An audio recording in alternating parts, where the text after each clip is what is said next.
Hiya, good evening and welcome to Gams Drams. I was at a boys' night, a whiskey night, last Friday, the Friday before, where 5 or 6 years old turn up to somebody's house and bring different whiskies and we put them on the table and we have a great night and we discuss whiskey, nothing else. No football, no politics, we discuss whiskey and it's great fun. And somebody brought this along and when you can see it, I'm not, let's get it up the camera. It's a Springbank Open Day, May 2023, which was last year. Aged 24 years of age, single malt Scotch whisky, maturation, Oloroso and port casks, 35cl bottle, strength 47.6, 1,920 bottles. And it's, as I said, it's a Springbank. And it was down to about there. He wasn't really impressed with it, which is unusual. But again, you've got to understand, if you've got to look at the mix, Oloroso and Portcasts. So he says to me, Gavin, I'm going to take that away. I had a wee drink here. I had my thoughts on it, but I had a few drams before it. And I poured it tonight, about half an hour ago. And I've not had anything at all.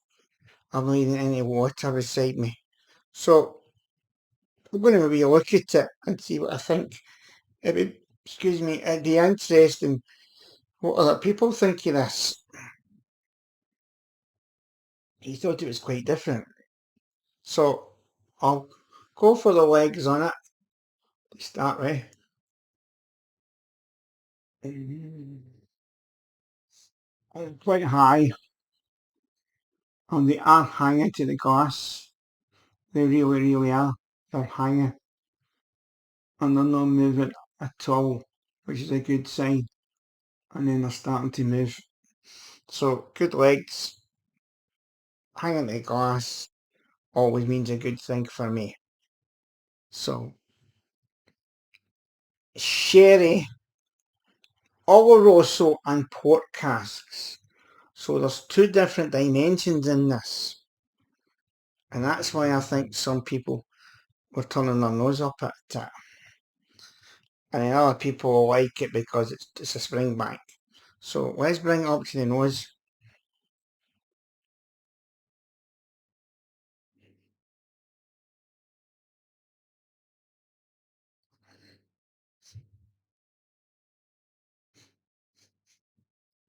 And I think you're getting the port cask there. You're getting that sweetness and you're getting the Oloroso and then you're getting the dryness. I'm getting tobacco on that right away. Very much tobacco. A little bit of smoke. You can see smoke. A wee bit of bonfire. Mm-hmm. Very, very, very dry. So let's get a sugar. Get a sugar. See what that does to it.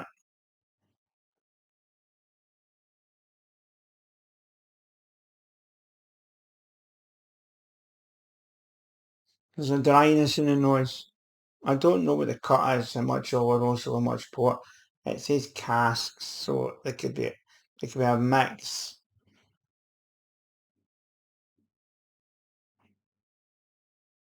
There is a little bit of nose, there is a little bit of spirit in that.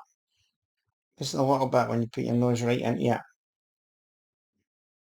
There is, which is quite unusual for a 24-year-old Springbank.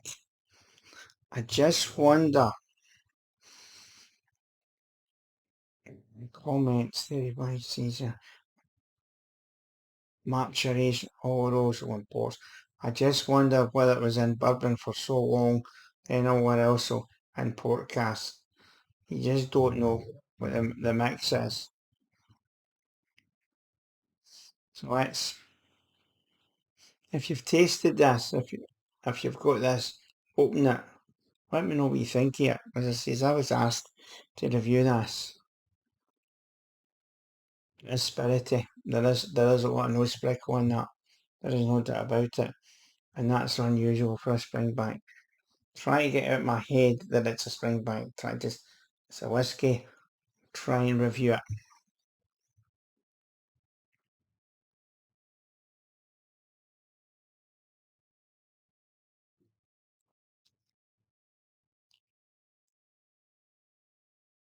Right. Remember, I've tasted it.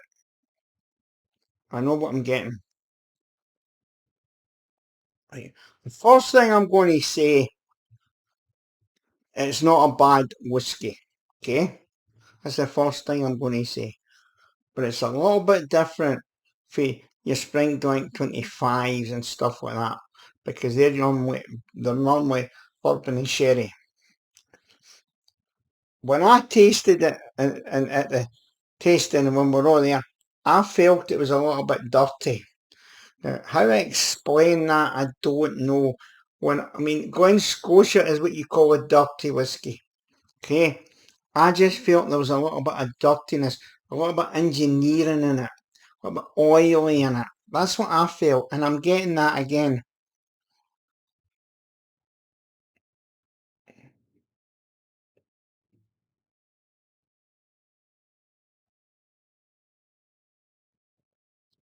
Is it funky? It was a nice taste. The port's coming through at the back of it, but it's dirty. Now the guy asked me to to nose it. I had to review it. Really didn't like it, and that's why he said, "Gonna give me your thoughts on. Take it away. Give me your thoughts on it, Gavin." He says, "So I'm not too keen on it." And it's one of my pals, one of my whiskey pals, who I respect, and he just thought it was a little bit different. And I think it is a little bit different for your normal Springbank older whiskies. It's normally an old Springbank, you don't get any spirit. The cask is always taken over, okay? But in this one, you're getting the cask, but the cask is no, well, I say killing the spirit. Is that the wrong thing to say?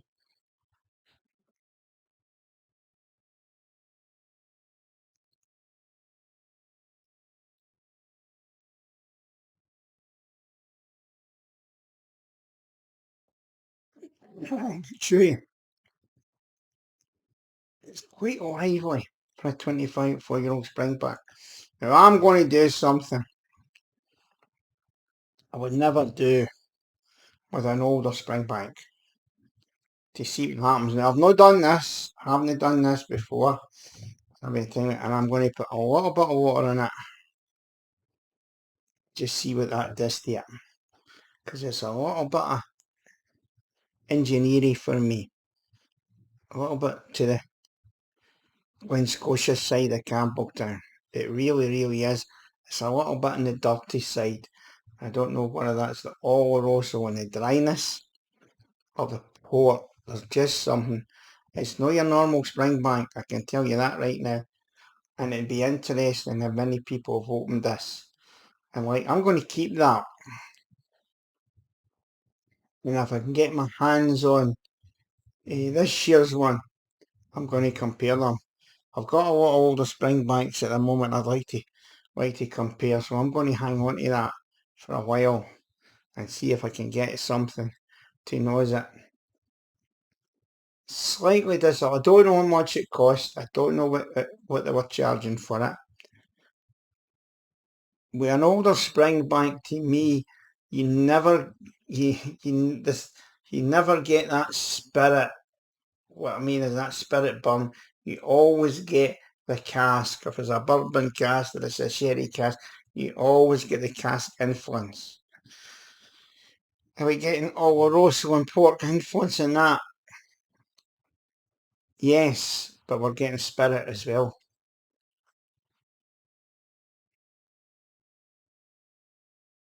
Mm,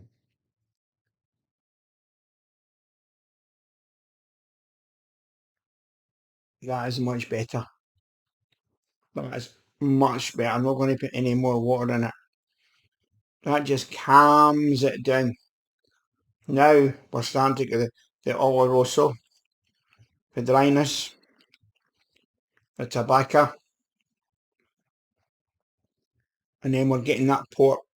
We're getting that sweetness through it. That dark sweetness. That's much better. That needs water. Can't believe I'm saying a 24-year-old Springbank needs water. But cheers.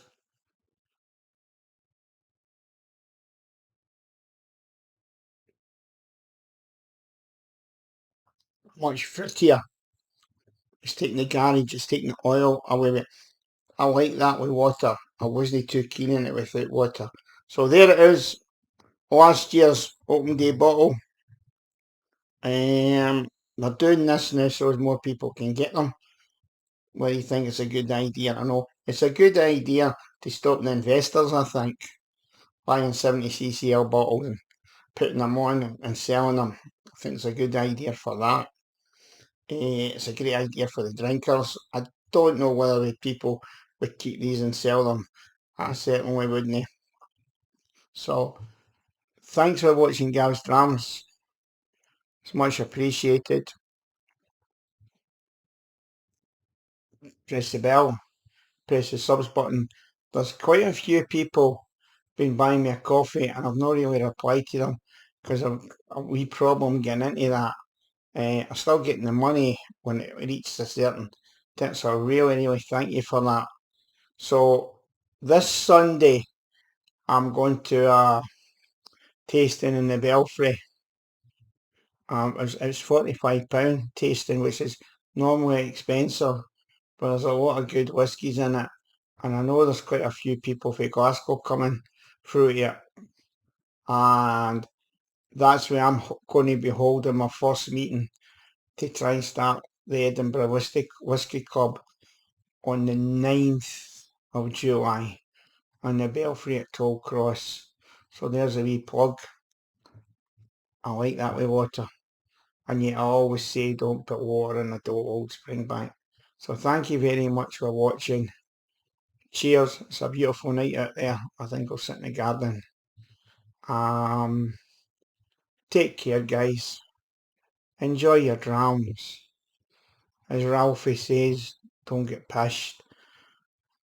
Enjoy the company. As I say, we meet every now and again. Every 6 or 7 years, we bring a couple of bottles of whiskey. So good stuff. We put them on the table. We all lie around and we all have a wee chat about whiskey.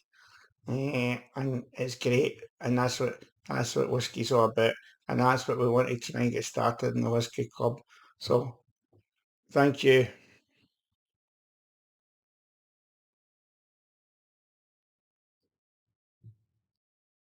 It's definitely a better way. Good night. Cheers.